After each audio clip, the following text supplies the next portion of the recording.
Viktor Moretti had built an empire on the principle that loyalty could be bought, enforced, or eliminated, never freely given. So when Elena Washington, the quiet black woman who cleaned his library and asked for nothing, threw herself between him and a bullet meant to end his reign, she didn't just save his life. She shattered every truth he'd constructed about the world, about power, and about the hearts of people he'd spent 38 years learning to distrust. What she did in the aftermath, as blood soaked through her red and white uniform and her breath came in ragged gasps, would bring the most feared man in Philadelphia to his knees, weeping like the broken boy he'd buried decades ago. If you've been hooked up to this moment, please I would need your help as I have a goal of reaching 1,000 subscribers within a few days. Consider subscribing and let us know where you are watching from. Your support helps us breathe life into stories that were never meant to stay silent. Thank you for being part of this journey. Now, let's dive back into the story. Viktor Moretti didn't notice people anymore. He noticed threats, assets, and obstacles. People were just categories waiting to be filed. When Mrs. Chen introduced the new Maid 3 weeks ago, Viktor hadn't bothered looking up from the financial reports spread across his mahogany desk. Numbers demanded attention. People cleaning his 12,000 square foot estate in the Philadelphia suburbs? They were wallpaper. Mr. Moretti, this is Elena Washington. She'll be handling the East Wing library. Fine. Viktor's pen didn't pause. He was calculating how much Salvatore, his brother-in-law and underboss, had been skimming from the construction rackets. The number was insultingly obvious once you knew where to look. If he'd glanced up, he might have seen her. Really seen her. Elena Washington stood 5'6" in worn sneakers that had been white once, maybe 2 years and 1,000 indignities ago. Her uniform, provided by Mrs. Chen's service, hung slightly loose on her frame, testament to too many skipped meals. She was 25 but carried herself with the careful stillness of someone who'd learned that invisibility was survival. Her dark brown eyes swept the room once, cataloging everything with the quiet intelligence Viktor would have recognized if he'd been paying attention. The first edition Hemingways. The leather-bound legal texts that were purely decorative. The Tiffany lamp that cost more than most people earned in 6 months. She noticed the way Viktor's shoulders tensed. The slight tremor in his left hand that suggested too much coffee and not enough sleep. The photograph on the desk, face down, that created a small rectangular shadow on the polished wood. Elena Washington noticed everything. It was her superpower and her curse. "Thank you, Mrs. Chen," she said softly, her voice carrying the faint melody of someone who'd grown up in church choirs and hadn't been in years. "I'll start immediately." Viktor grunted. It might have been acknowledgement. It might have been indigestion. As Elena left, Mrs. Chen lingered. "She's good, Mr. Moretti. Hardworking. Needs the job badly. They all do." Viktor finally looked up, but Elena was already gone. "Background check clean? Spotless. Single. No criminal record. References from 3 previous positions." Mrs. Chen hesitated. "She has a younger brother. Sick. That's why she needs the money." "I'm not running a charity, Mrs. Chen." "Of course not, sir." The housekeeper's expression suggested she was thinking several things she'd never say aloud. After 30 years managing households for men like Viktor, she'd perfected the art of silent judgment. The library became Elena's kingdom by default. Nobody else wanted it. 15-foot ceilings, floor-to-ceiling bookshelves, a rolling ladder that squeaked, and approximately 8,000 books that Viktor had purchased by the yard for aesthetic purposes and never read. Elena read them. Not during work hours, she was meticulous about that. But Mrs. Chen arrived at 6 a.m. one morning to find Elena already there, sitting cross-legged on the Persian rug worth more than a Honda Civic, surrounded by medical journals she'd pulled from the oncology section. She was crying. Silently. The way people cry when they've learned that making noise draws attention, and attention draws pain. Mrs. Chen had backed out quietly, saying nothing. Some griefs were too private to witness. What Mrs. Chen didn't know, what nobody knew, was that Elena Washington had taken this job the way a drowning person grabs driftwood. Desperately. Without options. Her brother Marco was 17, brilliant, and dying. Acute lymphoblastic leukemia. The kind that could be treated, even cured, with the right protocol. The kind that cost $400,000 if you didn't have insurance. Elena had insurance from her previous job at the university library. Until the university restructured and her position was eliminated. COBRA coverage lasted 18 months and cost $600 monthly. She'd kept it going through 3 part-time jobs, bleeding her savings, until the day the payment bounced. Marco's treatment stopped 2 weeks later. The hospital had been apologetic. The social worker had been kind. The oncologist had been furious on their behalf but ultimately powerless. "I can get him on a waiting list for charity care," she'd said, not meeting Elena's eyes. "But realistically, we're looking at 6 to 8 months. And his cell counts." She didn't finish. She didn't have to. Elena had walked out of that hospital into the Philadelphia winter and made a decision. She would do whatever it took.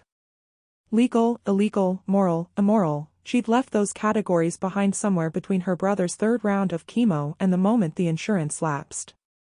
A friend of a friend knew about Mrs. Chen. Mrs. Chen provided domestic staff to Philadelphia's elite, including the kind of elite who didn't ask too many questions and paid in cash if you preferred. Elena preferred.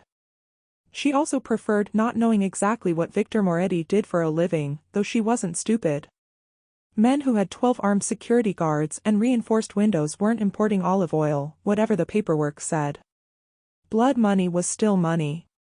And Marco needed it more than she needed moral high ground. So she cleaned. She dusted first editions with reverent care. She organized the books by the Dewey Decimal System because the random arrangement offended her librarian's soul. She became invisible. And late at night, when Viktor was in his study conducting business she didn't want to understand, Elena sat in his library reading everything she could find about leukemia. Searching for hope in medical journals. Looking for miracles in clinical trials. Finding neither. Their first real interaction happened on a Tuesday at 2 a.m. Viktor had come to the library for whiskey and solitude, his usual companions after negotiations that involved more blood than he'd anticipated. Salvatore was getting sloppy. Greedy. Dangerous. The problem with family in this business was that you couldn't just eliminate them. You had to be strategic. Political. Viktor hated politics almost as much as he hated the metallic smell of blood that seemed to cling to his clothes no matter how many times they were laundered. He pushed open the library door expecting darkness and peace. Instead, he found Elena. She was crying. Again. Still. He couldn't tell which. Surrounded by his medical textbooks, the ones he'd bought when he'd briefly entertained the idea of legitimate business, back when he was 22 and stupid enough to think he could escape his father's legacy, Elena sat cross-legged on the Persian rug. Her uniform was rumpled. Her natural hair, usually pulled back neatly, had escaped its tie and framed her face in wild curls. She looked up, terror flashing across her features. Her hand moved instinctively to close the journal, hide the evidence of her transgression. "I'm sorry, Mr. Moretti. I know I shouldn't be, I'll leave immediately. Please don't fire me. The words tumbled out, desperate and raw. Viktor stood there, whiskey glass in hand, studying her. This was the moment he should fire her. Rules existed for reasons. Boundaries mattered in his world. But something about the books surrounding her, advances in pediatric oncology, treatment protocols for all, clinical trials, and hope, made him pause. "The oncology texts are 3 shelves higher," he said finally, his voice gravel rough from years of cigarettes he'd quit but still craved. "More recent research. 2024 protocols." Elena blinked. Tears suspended on her lashes like tiny crystals under the lamplight. What?" Viktor crossed the room, his movements measured. He'd learned long ago that sudden movements made people flinch, and he was tired of being the kind of man who made people flinch. He reached past her, pulling down 3 volumes. Medical journals with spines so pristine they'd clearly never been opened. He set them beside her carefully, like placing offerings at an altar. The experimental trials out of Johns Hopkins show promise. CAR T-cell therapy. Might be worth reading about. He paused, whiskey glass catching the light. How old? What? Elena's voice was barely a whisper.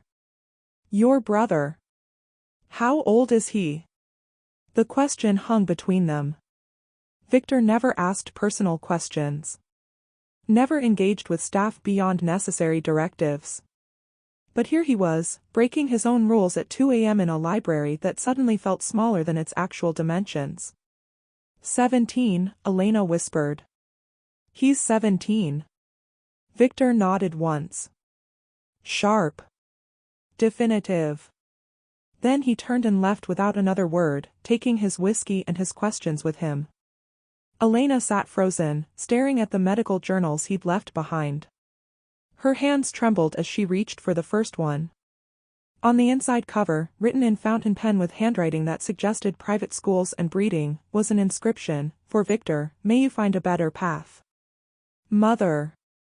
The date was 20 years old. Elena traced the words with her finger, wondering what kind of man kept medical journals from a mother who'd hoped he'd become a doctor, while building an empire that required armed guards and blood-stained negotiations. She wondered if he knew that small act of kindness, those 3 books, that single question, had just cracked something open inside her chest that she'd been keeping carefully locked. She wondered if he cared. Upstairs, Viktor stood at his bedroom window, staring at the Philadelphia skyline and wondering the exact same thing. The books remained unspoken between them, a secret language neither acknowledged. But things shifted. Viktor found himself in the library more often. Always with legitimate reasons, paperwork, phone calls, the kind of business that required privacy and good lighting. Never because he was curious about the woman who now alphabetized his collection with fierce precision. Never because he'd noticed she took her coffee black with 2 sugars, left in the small kitchen by Mrs. Chen at 6 a.m. sharp. Never because the library smelled different now. Like hope, if hope had a scent. Something floral and clean that cut through decades of leather and dust. Elena, for her part, had developed an uncanny ability to disappear whenever Viktor entered. Not literally, she wasn't a magician. But she became part of the furniture. A living ghost who dusted and organized while he conducted business, her presence so unobtrusive he could almost forget she was there. Almost. The shipment from Newark needs to be rerouted, Viktor said into his phone, watching Elena from his peripheral vision.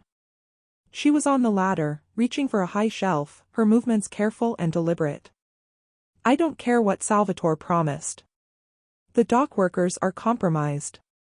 Elena's hand hesitated for just a fraction of a second. Then continued reaching. She heard everything. Viktor knew this now. And strangely, it didn't bother him the way it should. Handle it, he said, ending the call. Silence filled the library like water rising. You should be careful on that ladder, Viktor said, surprising himself. It's older than both of us combined. Elena looked down, meeting his eyes for the first time in 3 days. It's sturdy enough if you respect it. Respect. Viktor's laugh was dry as autumn leaves. Not a word I hear often in my line of work. Maybe you're talking to the wrong people. The boldness of the statement hung between them. Elena's eyes widened slightly, as if she couldn't believe she'd said it aloud. But Viktor smiled. Actually smiled. Maybe I am. He left her then, but the smile lingered long after he'd gone. Mrs. Chen noticed the changes first. She'd worked in enough powerful households to recognize the signs. The way Viktor's schedule suddenly included more library time. The way Elena's uniform was always pressed a little sharper now, her hair styled with more care. The way they orbited each other like planets, separate but gravitationally bound. Be careful, Mrs. Chen warned Elena one morning, her voice low and urgent. Men like Mr. Moretti, they're complicated. Dangerous. I'm just the maid, Mrs. Chen. That's what they all say. Until they're not. The older woman's eyes held a sadness born from watching this story play out before. I've seen this before. It never ends well for the girl. Elena wanted to protest. To insist this was different, that she was different. But the words died in her throat because Mrs. Chen was right. This was dangerous. Not the guns or the guards or the whispered phone calls about shipments and territories. That danger was abstract, something she could avoid by keeping her head down and her questions unasked. No, the real danger was the way her heart jumped when Viktor entered a room. The way she'd started timing her breaks to coincide with his coffee.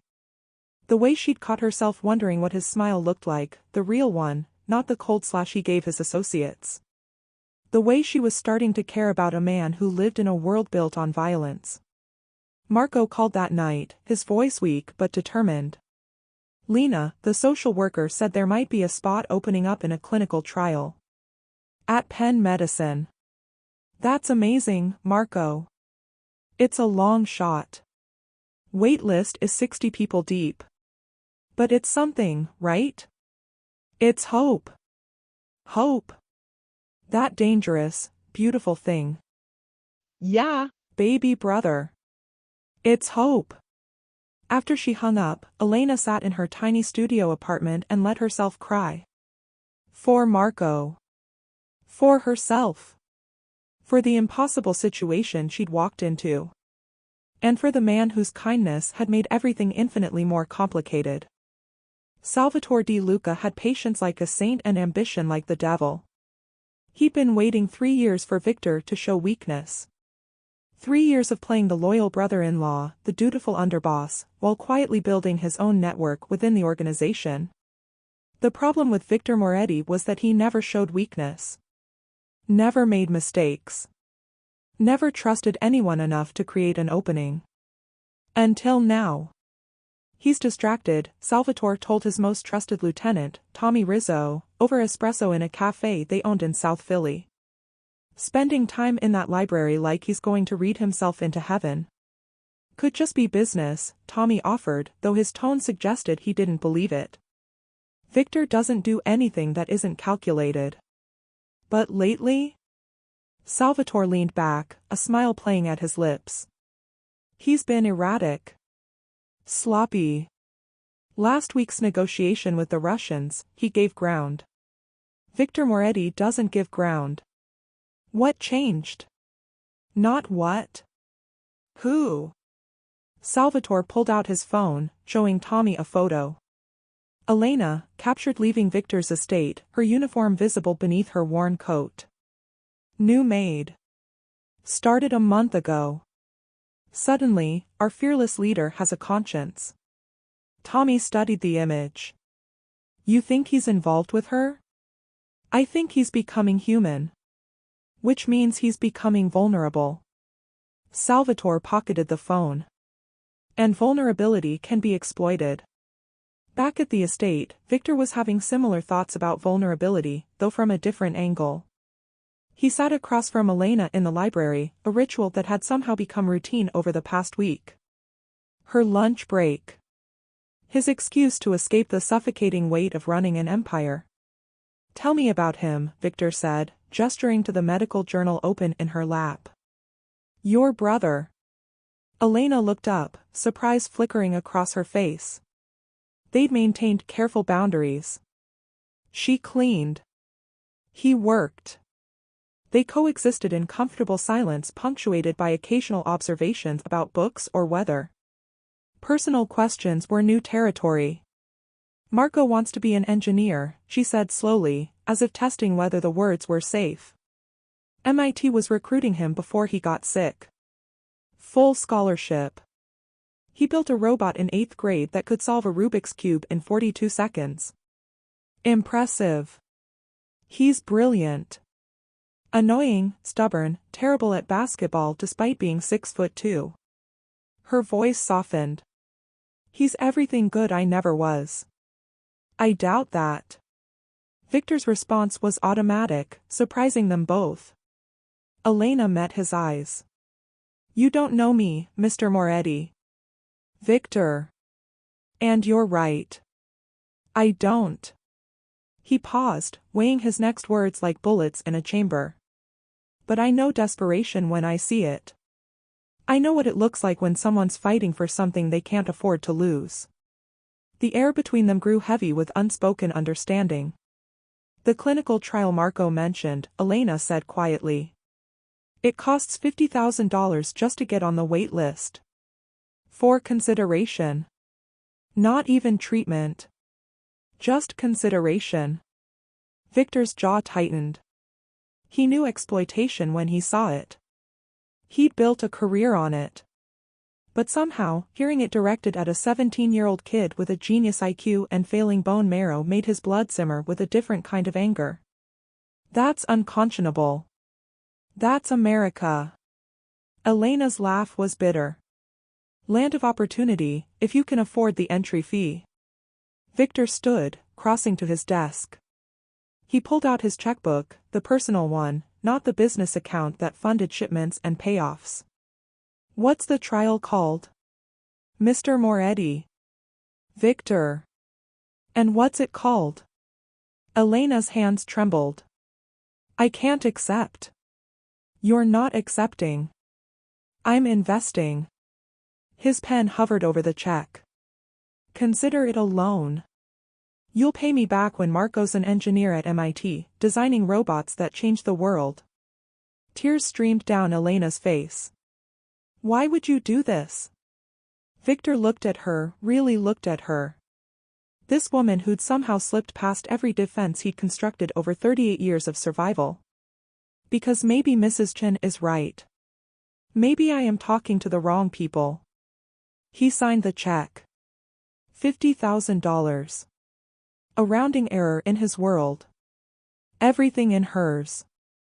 Outside the library door, Salvatore's listening device recorded every word. The check cleared on a Wednesday. Marco was on the trial wait list by Friday. Elena cried for 3 hours straight in the estate's service bathroom, muffling the sounds with a towel because gratitude shouldn't be this loud, this overwhelming, this terrifying. She'd sold her soul to the devil, and he'd given her brother a chance at life. The math didn't make sense. Nothing about Viktor Moretti made sense anymore. You're playing a dangerous game, Mrs. Chen warned, catching Elena staring at the library door like it held answers to questions she was afraid to ask. Men like him don't do kindness without cost. He said it was a loan. And you believe him? Mrs. Chen's expression was equal parts pity and concern. Child, I've worked for powerful men for 30 years. They don't give. They invest. And they always collect. But Elena had seen something in Viktor's eyes when he'd written that check. Something that looked almost like pain.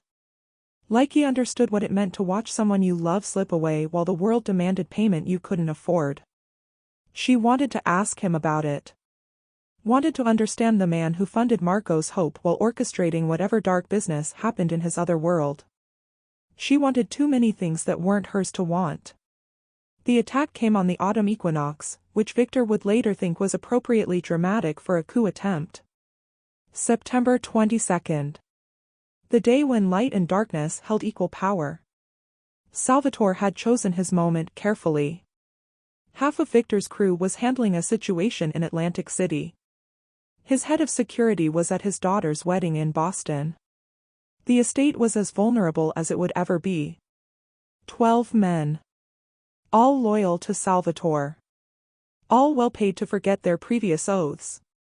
They came through the service entrance at 9 p.m., the door conveniently unlocked by a guard who'd been offered enough money to betray a man he'd worked for 7 years. Viktor would kill him personally. But first, he had to survive. He was in the library. Of course he was.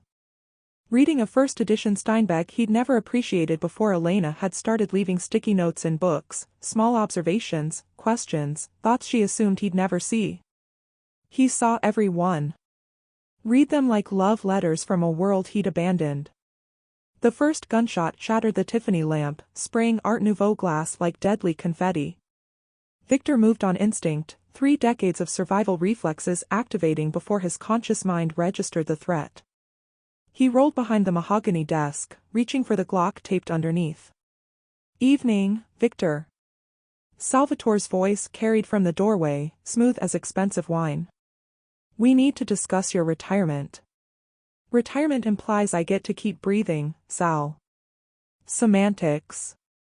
Salvatore stepped into the library, flanked by 4 armed men. 8 more spreading through the estate like a virus. "You've gotten soft. Distracted. The organization needs leadership with focus." "Leadership?" Viktor's laugh was ice. "You mean you want what I built? What we built? Your father started this empire. I'm just ensuring it doesn't die with his son's midlife crisis." That's when Viktor saw her. Elena, frozen in the corner near the rolling ladder. She'd been shelving books on the upper level when the attack began.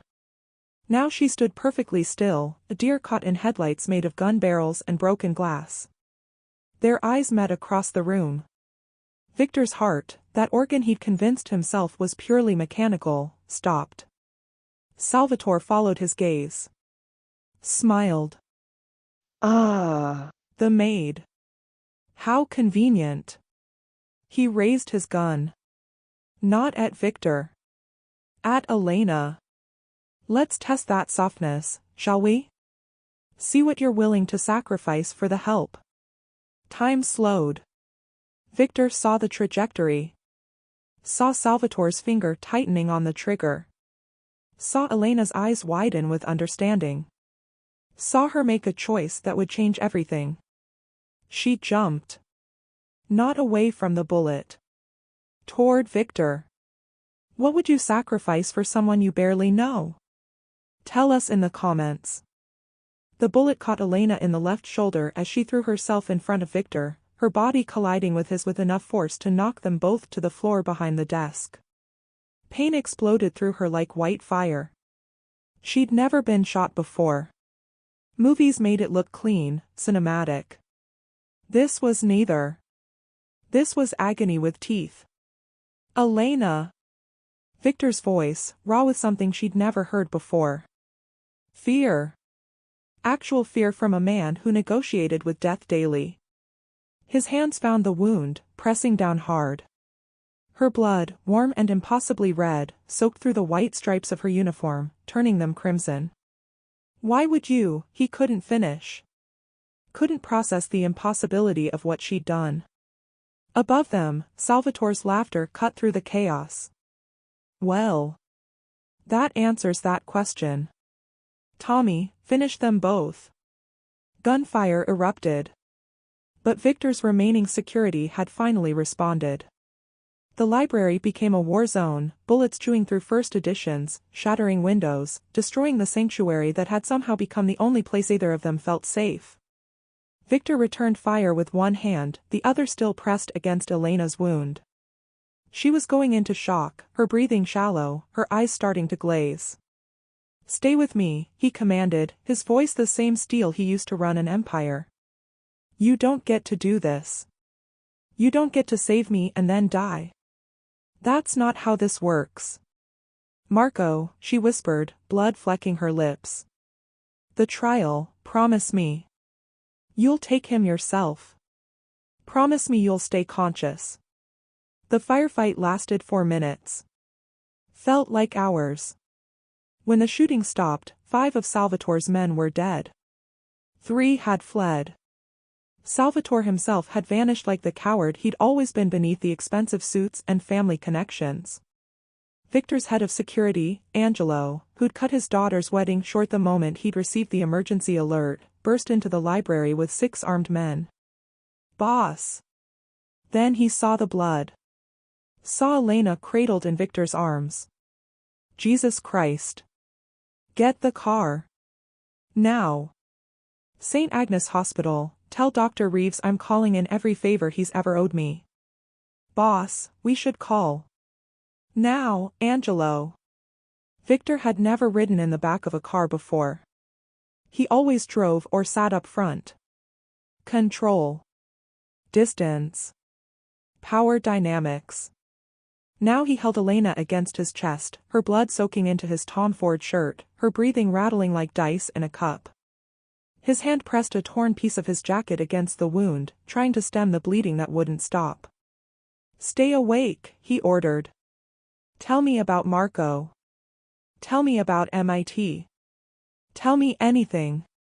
Elena's eyes fluttered. He likes basketball. Even though he's terrible. Yeah. What else? Makes the worst jokes. Thinks he's funny. Her voice was fading. Loves me even though I'm bossy. You're not bossy. You're organized. There's a difference. A weak smile touched her lips. You would know. Mr. Control Freak. Viktor, he corrected, surprised he could smile while his shirt was painted red. We established this. Viktor. She said his name like a prayer. Like absolution. Why did you help us? The question he'd been avoiding.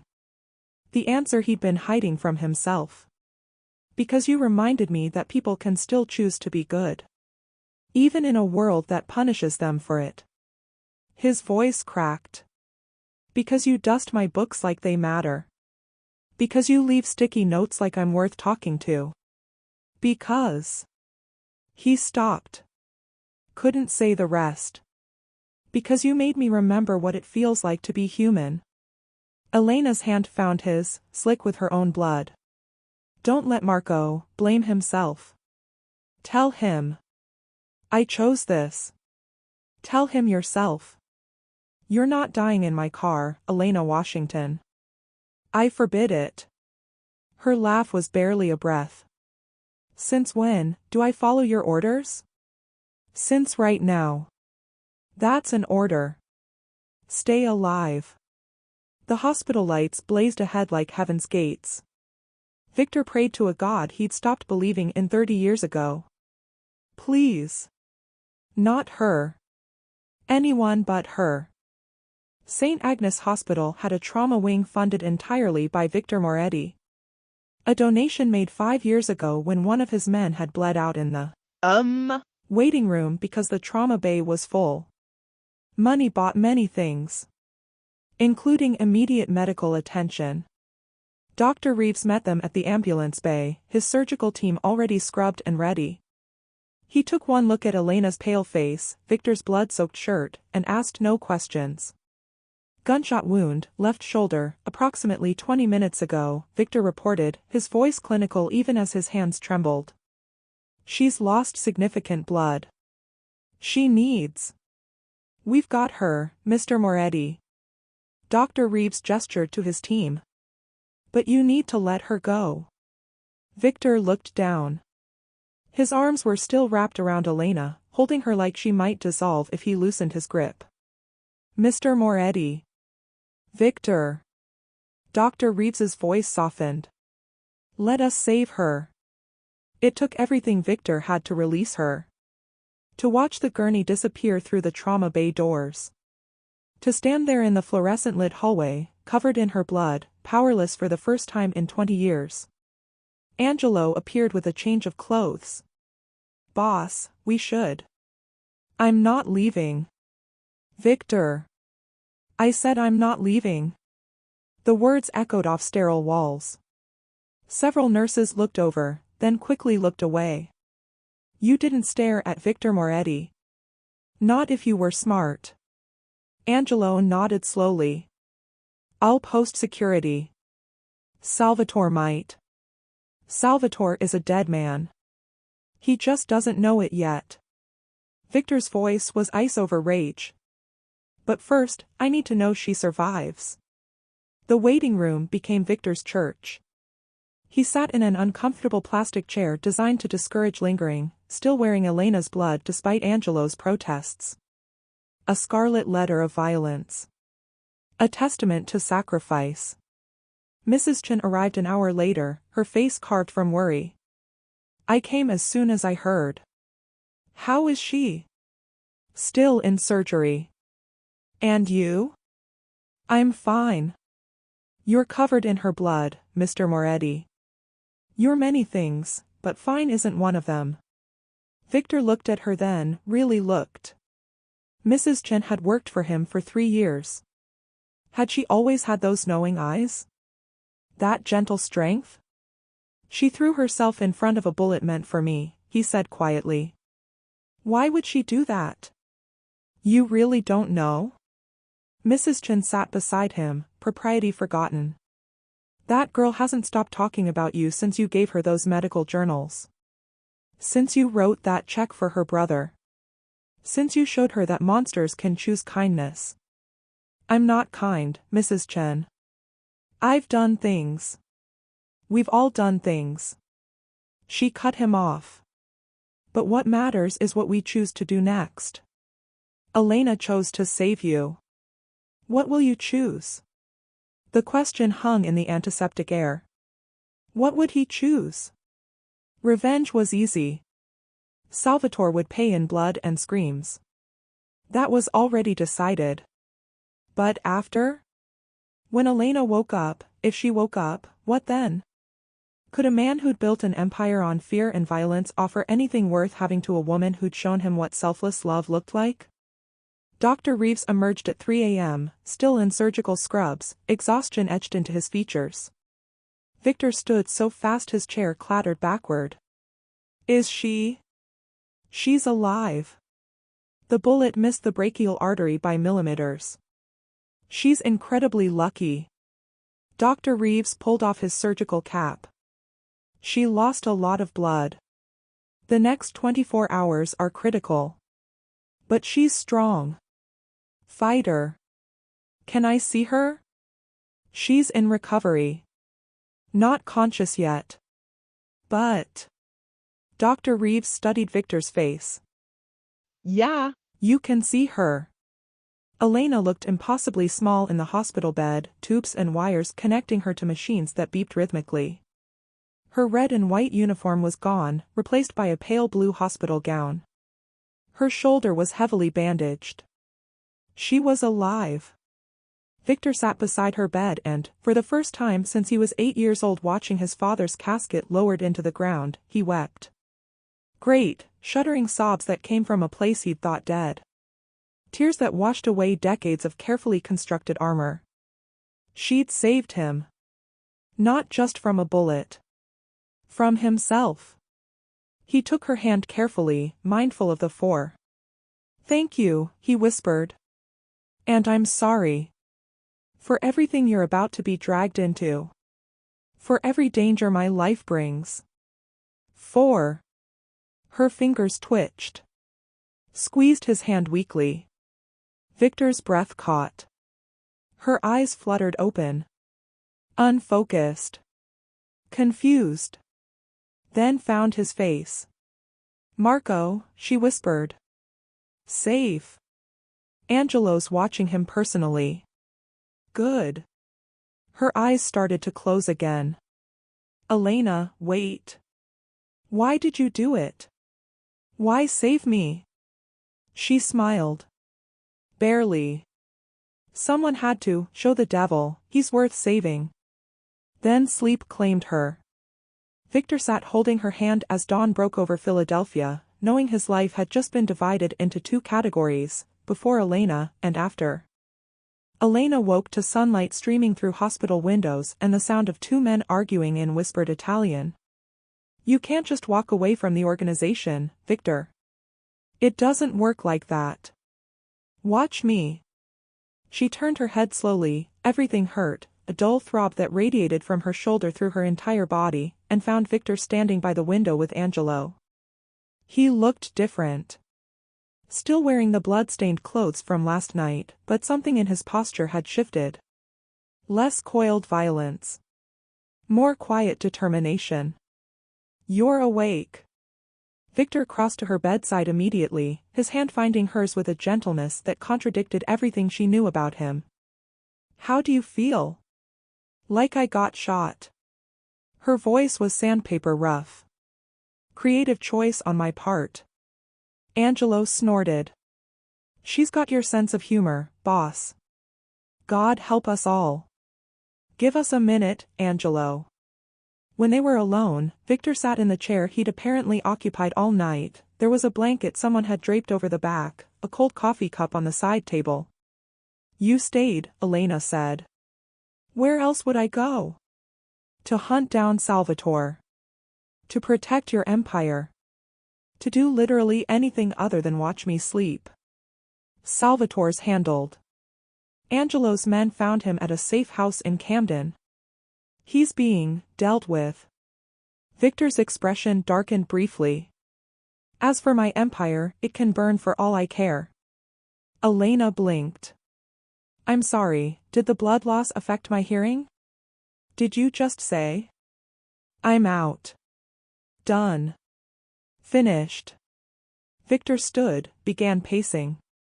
I've spent 20 years building something my father started, perpetuating violence because it was easier than choosing something different. And then he stopped, turned to face her. You threw yourself in front of a bullet for me. A maid who's known me 3 weeks decided I was worth saving. What the hell am I supposed to do with that? Maybe, believe her? Elena's voice was soft. Maybe trust that she saw something worth protecting. I've killed people, Elena. Ordered deaths.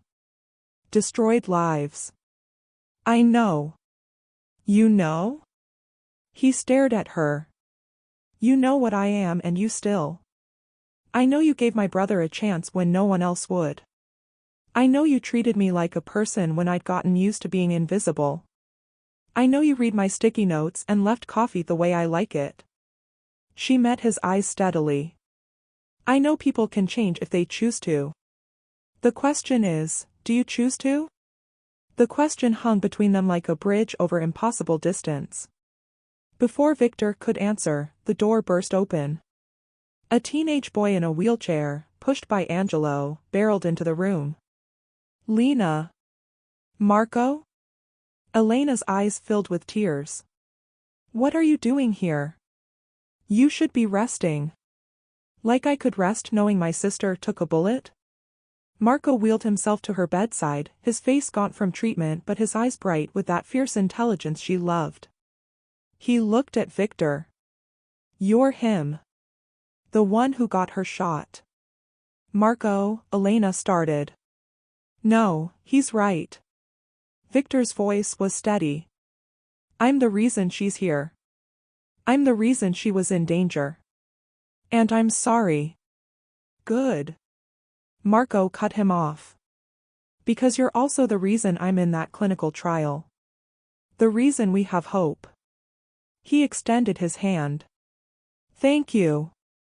For my sister. And for saving her when I couldn't. Viktor stared at the offered hand. This 17-year-old kid, dying but defiant, thanking the man who'd nearly gotten his sister killed. He shook it. She saved me first. Yeah. She's annoyingly heroic like that. Marco grinned. Runs in the family. Elena watched them, her brother and the man who'd somehow become important in ways she was afraid to examine, and felt something shift in her chest. Not pain this time. Hope. Dangerous, terrifying hope. Later, after Marco had been convinced to go back to his hospital room, after the nurses had checked Elena's vitals and changed her bandages, Viktor returned. I meant what I said.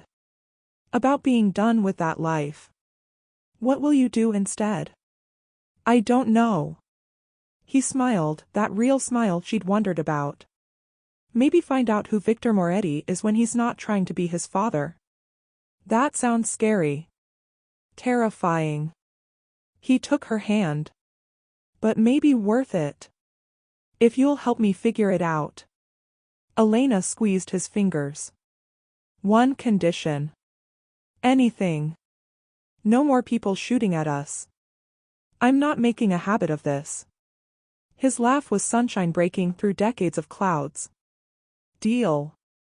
6 months later, Elena stood in the library that had started everything, watching Viktor pack away the last of his father's legacy.